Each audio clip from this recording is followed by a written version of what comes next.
बिस्मिल्लाह वल्हम्दुलिल्लाह अस्सलातु वस्सलामु अला रसूलिल्लाह। अस्सलामु अलैकुम वरहमतुल्लाहि वबरकातुहू। ब्लेस्ड किचन में खुश आमदीद। आज हम बहुत ही फ़ायदेमंद, बहुत ही हेल्दी, डाइट कॉन्शियस लोगों के लिए या हेल्थ कॉन्शियस लोगों के लिए एक बहुत ही अच्छी रोटी बना रहे हैं, जिसमें हमने जौ के आटे का भी इस्तेमाल किया है और इसके साथ साथ चोकर का इस्तेमाल भी किया है, अंडे का इस्तेमाल भी किया है और सब्जियों का इस्तेमाल भी किया है। अंडा ऑप्शनल है, ये इसके बारे में मैं आपको आगे चल के बताऊंगी, साथ साथ मैं आपको इसके फ़ायदे भी बताऊंगी इंशाल्लाह। इसके अलावा मैं आपको ये भी बता दूं कि ये रोटी भी हमारे घर की आजमूदा एक चीज़ है, यानी कि आजमाई हुई चीज़ है, इसीलिए आप लोगों के साथ शेयर कर रहे हैं। हम सबसे पहले जौ के फ़ायदे देखते हैं कि जौ में क्या-क्या फ़ायदे हैं। जौ में बहुत ज़्यादा मिक़दार में कॉपर मौजूद होता है, जिससे जोड़ों के दर्द ठीक हो जाता है। यानी कि जिन लोगों को जोड़ों के दर्द की तकलीफ़ हो, उनको जौ का आटा इस्तेमाल करना चाहिए। इसके अंदर विटामिन B15 है, जो दिल और दिमाग को ताकत देता है, कोलेस्ट्रॉल कंट्रोल करता है। इसके अलावा शुगर और ब्लड प्रेशर के मरीज़ों के लिए भी बहुत बेस्ट है। जौ के आटे को अगर सिरके में मिलाकर ख़ारिश वाली जिल्द पे लगाया जाए, तो इससे ख़ारिश ठीक हो जाती है। अब हम इसके लिए कुछ सब्जियां शामिल कर रहे हैं इसके अंदर।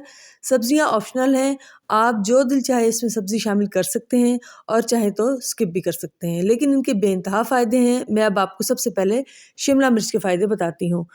शिमला मिर्च विटामिन C और विटामिन A का ख़जाना है। ये क़ुव्वत मदाफ़त पैदा करती है, यानी कि जो बीमारियां हैं, जरासीम हैं, उनसे लड़ने की ताकत पैदा करती है जिस्म में।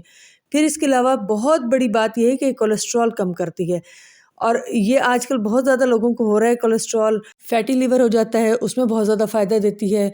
बालों के लिए बहुत अच्छी है, और जितनी भी वैसे भी ग्रीन सब्जियां हैं, वो हमारी निगाह बहुत तेज़ करती हैं, चाहे वो हरी मिर्च हो या ये शिमला मिर्च हो। लेकिन हर इंसान का मिजाज मुख्तलिफ होता है, कोई किसी को चीज़ एलर्जी कर जाती है और कोई किसी को फ़ायदा दी जाती है। अमूमन ये चीज़ें नुकसान तो नहीं दिया करती, लेकिन फिर भी अगर किसी को किसी से नुकसान है तो वो देख ले। हमने इसमें दरमियाने साइज़ का आधा टमाटर लिया है। टमाटर भी विटामिन C का ख़जाना है, खून बढ़ाता है और एंटीऑक्सीडेंट है। ये सब्जियां, शिमला मिर्च और ये टमाटर, दोनों ही हमें कैंसर से बचाती हैं। हरी मिर्च के भी फ़ायदे बहुत ज़्यादा हैं, लेकिन अगर किसी को हरी मिर्च तकलीफ़ दे, नुकसान दे, तो वो हरी मिर्च स्किप कर सकता है। ये खानों में जायका भी लाती हैं और फ़ायदा भी है। अब हम इसके अंदर शामिल कर रहे हैं हरी प्याज। हरी प्याज बहुत ही फ़ायदेमंद चीज़ है। हरी प्याज कैंसर से बचाती है, और इसके अलावा बीपी और जो शुगर वाले मरीज़ हैं, उनको बहुत ज़्यादा फ़ायदा देती है। फिर इसके अलावा यूरिक एसिड में बहुत फ़ायदा देती है, कोलेस्ट्रॉल भी इससे कम हो जाता है। दिल को मजबूत करती है, यानी कि दिल के जो मसाइल हैं उनके लिए भी बहुत फ़ायदेमंद है। अमूमन हमारे यहाँ बीपी, शुगर और दिल, 3 मरीज़ बहुत ज़्यादा होते हैं जो कि मुख्तलिफ़ चीज़ें खाते हुए डरते हैं। तो हरी प्याज किसी भी किस्म का नुकसान अल्हम्दुलिल्लाह नहीं रखती और बहुत ज़्यादा फ़ायदा देती है। सल्फ़र इसमें मौजूद होता है, जो जिगर को फ़ायदा देता है। यानी मैंने अभी आपको बताया कि अमूमन लोगों को आजकल फैटी लिवर्स का भी बहुत इशू है, और उसकी वजह से और मसाइल बढ़ जाते हैं। और फिर इसके अंदर चूँकि कार्ब्स बहुत कम होते हैं, कैलोरीज़ बहुत कम होती हैं, इसलिए बहुत वज़न कम करती है। ये ऑप्शनल थी, अगर आप डालना चाहें तो डाल लें, बहुत ही फ़ायदा होगा इंशाल्लाह। अब हम इसके अंदर अंडा शामिल कर रहे हैं। अंडे की अफ़ादियत से कौन वाकिफ़ नहीं है। अंडा तो एक मुकम्मल ग़िज़ा है, जो हड्डियों को मज़बूत बनाता है, दिल को बहुत मज़बूत करता है। अंडों में जो मौजूद कोलेस्ट्रॉल होता है, यानी वो गुड कोलेस्ट्रॉल होता है, वो बहुत फ़ायदा देता है।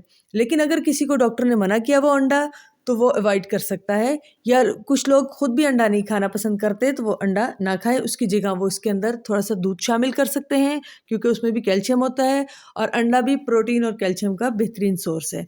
तो आप उसके अंदर उसकी जगह मिल्क भी शामिल कर सकते हैं। बाज़ लोग सिर्फ़ अंडे की सफ़ेदी खाते हैं, हालाँकि अंडे की ज़र्दी में बहुत ज़्यादा फ़ायदा होता है, लेकिन अगर डॉक्टर ने मना किया हो तो बेशक आप ज़र्दी स्किप कर सकते हैं। अब इसके अंदर मैंने 2 टेबलस्पून चोकर लिया है, इसको उर्दू में हम आटे की भूसी कहते हैं। ये 2 टेबलस्पून है, जो बहुत फ़ायदेमंद है, इसमें फ़ाइबर होता है ज़ाहिर है, और 2 ही टेबलस्पून मैंने इसके अंदर जौ का आटा लिया है। जौ का आटा बेहद फ़ायदेमंद है। इसके अलावा आप डाइटिंग के लिए जौ का दलिया भी इस्तेमाल कर सकते हैं। जौ का दलिया इस्तेमाल करने का तरीका ये होता है कि जौ के दलिए को पहले आप पानी में भिगो दें, और फिर पानी में पकाएं, और फिर उसके अंदर आपने जो चीज़ें भी शामिल करनी हो, खजूर, शहद और ये चीज़ें शामिल करके इस्तेमाल कर सकते हैं। यानी कि उसको पहले पानी में पकाना चाहिए, उसके बाद उसके अंदर दूध शामिल करना चाहिए। ये सारी चीज़ें हमारे लिए बेइंतहा फ़ायदेमंद हैं। लेकिन बात यही है कि हर चीज़ को एक आप ख़ास क्वांटिटी में इस्तेमाल करें। जब आप हद से ज़्यादा कोई चीज़ इस्तेमाल करते हैं तो वही चीज़ आपको नुकसान दे जाती है। अंडे को अच्छी तरीके से फेंट कर हमने इसके अंदर सब्जियां शामिल की हैं, सब्जियां शामिल करी हैं और जौ और चोकर शामिल की है। उसकी वजह से थोड़ा ये गाढ़ा हो गया है बैटर। अब हम इसके अंदर थोड़ा सा पानी डालेंगे ताकि इसकी इतनी कंसिस्टेंसी हो कि ये आराम से तवे के ऊपर फैल सके। हमने इसकी बहुत ज़्यादा मोटी रोटी नहीं बनानी। अब हम इसके अंदर 1/4 टीस्पून लाल मिर्च शामिल कर रहे हैं। आप मिर्च और नमक कम ज़्यादा भी कर सकते हैं और 1/4 टीस्पून ही मैंने इसके अंदर नमक शामिल किया है। आप मज़ीद जायका बढ़ाने के लिए इसके अंदर ज़ीरा भी शामिल कर सकते हैं, धनिया भी शामिल कर सकते हैं, हरा धनिया भी शामिल कर सकते हैं। लेकिन हमेशा जो भी आप डाइट के लिए इस्तेमाल करें उसके लिए 20 मिनट आपको वॉक करनी चाहिए और आपको 20 मिनट एक्सरसाइज करनी चाहिए और बहुत ज़्यादा तली हुई चीज़ों से परहेज़ करना चाहिए। फिर ही ये चीज़ें ज़्यादा फ़ायदेमंद हो सकती हैं। अब तवे को गरम करके मैंने इसके ऊपर 1 टेबलस्पून ऑयल डाला है। 1 टेबलस्पून ऑयल डालकर मैं थोड़ा सा इसको घुमाऊंगी ताकि हर तरफ ऑयल लग जाए और इसमें से कुछ ऑयल मैं बाकी वापस डाल दूंगी। यानी ये समझ लें आप कि मैंने टोटल 1 टीस्पून इसके अंदर ऑयल शामिल किया है। अब इसके ऊपर मैं ये मटेरियल डालूंगी और फिर हम इसको अच्छे तरीके से फैला देंगे। आप इसको रोटी भी कह सकते हैं और आप इसको ऑमलेट भी कह सकते हैं, क्योंकि रोटी थोड़ी ज़रा ज़्यादा उसका बैटर पतला होता है और बिल्कुल गोल हो जाता है उसके ऊपर जाते ही, लेकिन ये थोड़ा ज़रा थिक बैटर है। आप चाहें तो इस बैटर को थोड़ा सा पतला कर सकते हैं। आप चाहें तो इसको 2 हिस्सों में भी पका सकते हैं, यानी एक रोटी जो पूरी की पूरी हम इसके ऊपर डाल रहे हैं और फैला रहे हैं, इसको पलटने में ये टूट जाती है क्योंकि बहुत सॉफ्ट होती है। इसके अलावा अगर आप चाहें तो इसके अंदर आप 1 चम्मच बेसन भी शामिल कर सकते हैं। उससे ये होगा कि ये अच्छे तरीके से एक बाइंडिंग एजेंट का काम देगा और रोटी जल्दी टूटेगी नहीं। बेसन के अपने बहुत ज़्यादा फ़वाइद हैं, लेकिन जिन दिनों मैंने अपना वज़न कम करने के लिए ये इस्तेमाल किया था तो मैंने इसके अंदर सिर्फ चोकर और जौ का आटा ही इस्तेमाल किया था और मैंने इसके अंदर बेसन वगैरह कुछ भी शामिल नहीं किया था। इससे माशाल्लाह मेरा 10 केजी वज़न कम हुआ था और सबसे बड़ी बात यह है कि मेरी सेहत भी बिल्कुल ठीक रही थी। जो जिस्म में तकलीफ़ें या जोड़ों में दर्द या जिस्म में हड्डियों में दर्द वगैरह था वो भी इससे ठीक हो गया था माशाल्लाह। तो ये है, इसीलिए मैंने कहा कि अगर मैंने फ़ायदा उठाया है तो आप लोग भी ज़रूर इससे फ़ायदा उठाएँ। बस 2-3 महीने लगेंगे, इंशाल्लाह आपका वज़न भी बहुत अच्छा कम हो जाएगा। अपने प्रोग्राम में हम हर रोज़ एक दुआ पढ़ते हैं। आइए आज वो दुआ पढ़ें जो कि हम खाना खाने से पहले अगर बिस्मिल्लाहिर्रहमानिर्रहीम भूल जाएँ तो हम क्या पढ़ें? बिस्मिल्लाहिर्रहमानिर्रहीम, बिस्मिल्लाहि अव्वलहु व आखिरह। तर्जुमा अल्लाह के नाम के साथ खाने की शुरू में भी और आखिर में भी। ये देखें रोटी को हमने पलट दिया है। अब हम इसको अच्छे तरीके से प्रेस कर कर के हम पका रहे हैं। ये रोटी थोड़ी सी टूट गई थी मेरे से, लेकिन ये है कि ये फिर भी शेप में है। बस आपने इसको थोड़ा थोड़ा प्रेस करके चम्मच के साथ फिर आपने इसको पकाना है ताकि रोटी कच्ची ना रहे। क्योंकि हमने इसके अंदर ऑयल भी कम डाला है, हम इसको कोई डीप फ्राई नहीं कर रहे हैं। डीप फ्राई करने वाली चीज़ें जल्दी से अंदर तक पक जाती हैं।